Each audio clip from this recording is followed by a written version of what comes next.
Ora, sejam bem-vindos para mais uma apresentação de um livro e hoje eu vou falar sobre ciência e vou falar sobre história da ciência. E, meus amigos, eu vou trazer o livro de John Grinben, publicado pela Europa América, na Biblioteca da História, e talvez seja, em termos de história, o livro mais bem conseguido sobre a história da ciência. Eu vou apresentar o livro aqui. Portanto, História da Ciência, de 1543 ao presente. Portanto, é um livro bastante extenso, tem cerca de 600 páginas e tem muitas ilustrações. O livro é repleto de ilustrações, eu vou dar um exemplo. Portanto, podemos ver, que são todas a preto e branco, mas há muitas ilustrações, esquemas para nós percebermos e, de facto, devo de dizer que é o livro mais bem conseguido que eu já li em Portugal, de edições portuguesas, podemos ver. E todos aqueles que estudam ciência, desde as ciências sobre a biologia, sobre a química, não é? Ciências da natureza, sobre as ciências exatas, matemáticos, podemos falar também na astrofísica, na própria astronomia, na cosmologia, nas várias áreas da física, como a física das partículas, todos aqueles que estudam essas áreas, os próprios profissionais, os próprios físicos, não é, que trabalham em institutos de investigação. Portanto, este livro é uma mais-valia. E porquê? Meus amigos, até médicos podem ler este livro. E devem-no ler, porque isto aqui abrange tudo dentro das ciências. Portanto, dentro das ciências, nós temos aqui, desde 1543, o autor parte dessa data, até aos dias atuais, portanto, o livro foi escrito em 2005, é relativamente recente, tem praticamente, em termos de divulgação científica, tem basicamente toda a matéria está aqui.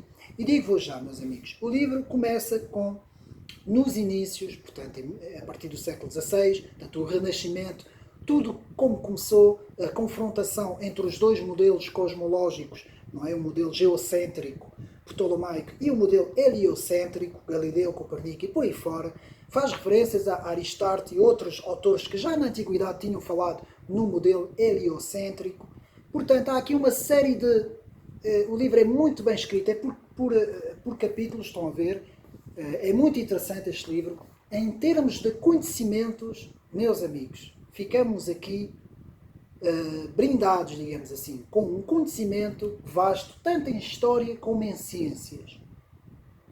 Depois temos a abordagem dos primeiros Tycho Brahe, portanto Kepler, as leis de Kepler, das órbitas, não é? Depois temos Newton, Isaac Newton, um capítulo fantástico sobre portanto, toda a física clássica de Newton. Depois temos os vários médicos, investigadores que foram também surgindo, porque o livro vai se dividindo em digamos assim, assuntos, não é? Portanto, o autor faz, portanto, por exemplo, dentro da medicina, vai-nos fazer um percurso aí de 7 ou 8 páginas, depois um outro percurso sobre a cosmologia, a astrofísica, por exemplo, outro percurso sobre a física, a própria física, não é? Sobre a matemática, sobre uma série de coisas, meus amigos. Ficamos aqui, pelo menos no que me diz respeito, eu fiquei encantado com esta obra.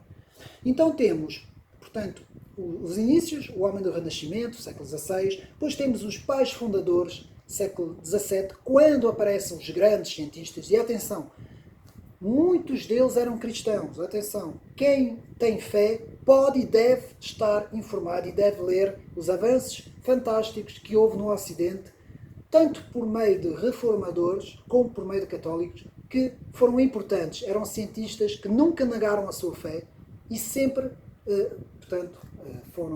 fizeram a ciência avançar. Depois tem, ao contrário do que muita gente diz, não é? Porque muita gente diz que não, que os cientistas eram ateus, isso é uma mentira, quase todos eram crentes, meus amigos. Pelo menos nessas fases, só aí no século XX é que não temos essa situação. Mas aí é diferente, porquê? Porque é a partir de Darwin, que o autor aqui também fala, que se dá esta descrença, este abalar da crença nos cientistas. Então depois temos no terceiro livro o Iluminismo, no quarto livro o Grande Enquadramento, as grandes discussões que começam aí no século XVIII e do século XIX sobre as várias áreas da ciência, e então é fantástico ver, portanto, na cosmologia, que é a área que mais gosto da física, ver todo o grande debate em termos da física clássica e depois, no início do século XX, a física de Einstein, não é? As duas teorias, restrita e geral, não é? Restrita em 1905 e a geral em 1915, depois comprovada em 1916 e 17. Todos os cientistas que tiveram à volta disto, os grandes investigadores, temos aqui tudo, tudo. Este livro fala de tudo. Ficamos aqui com uma noção, meus amigos, e isto também é importante para os próprios físicos. Não é só estudar a parte matemática e a parte, portanto, das operações, digamos assim, e também das ideias, não é? Na física, não é só isso. Também tem que se saber muito bem de história. Porque é graças a isso que nós temos uma visão cronológica das coisas, sabemos quando as coisas aparecem, quando elas, porque a ciência funciona desta forma, não é? Por meio sempre de um avanço daquilo que já foi feito e de um aperfeiçoar, digamos assim. Pelo menos eu sou muito apologista desta visão do aperfeiçoamento das coisas por meio das tentativas, dos erros que foram cometidos no passado, não é? Há muita gente que fala disso, o Karl Popper, muita gente fala sobre isso, e, portanto, sou muito apologista disso, e então vale a pena nós vermos, estudarmos o que é que os nossos antepassados pensavam, estudavam, porque às vezes até eram muito inteligentes, às vezes até eram mais inteligentes do que nós em alguns pontos. Então temos o quarto livro, o Grande Enquadramento, o quinto livro, Tempos Modernos, chegamos praticamente aos nossos tempos, em que temos, portanto, as visões relativistas, temos a teoria quântica, temos a grande reformulação da física das partículas. Na medicina temos uma série de avanços fantásticos, que é preciso ler tudo, não é? Agora de cabeça não tenho aqui tudo, mas, meus amigos, fica aqui a dica deste livro, deste fantástico livro, História da Ciência, de 1543 ao presente. E vale a pena ler, meus amigos. Não sei se ainda haverá edições à venda, por acaso não pesquisei, desconheço, não sei se, portanto, a Europa América ainda tem algumas edições ou não, é uma questão de procurar, mas esta edição vale a pena, meus amigos. Espero que tenham gostado, portanto, de mais esta apresentação, de mais este livro, para aumentar o nosso conhecimento, aumentar a nossa cultura. E, meus amigos, ler é saber, o conhecimento é poder. Nós devemos ler muito, investigar, pesquisar, comparar. Devemos ter esta paixão em nós, porque isto é uma paixão. Eu falo por mim, é uma paixão. Os livros são uma paixão e não ocupa espaço. Pode ocupar tempo, é verdade, é preciso tempo. Hoje o mundo é muito acelerado, as pessoas não têm tempo, muita gente trabalha, não tem tempo para ler, mas há também muita preguiça. E nestes tempos de inícios de aula, eu falo também para os alunos, leiam, investiguem. Tem havido aí uma série de livros dentro da divulgação científica também que têm saído e que vale a pena comprar, vale a pena ler.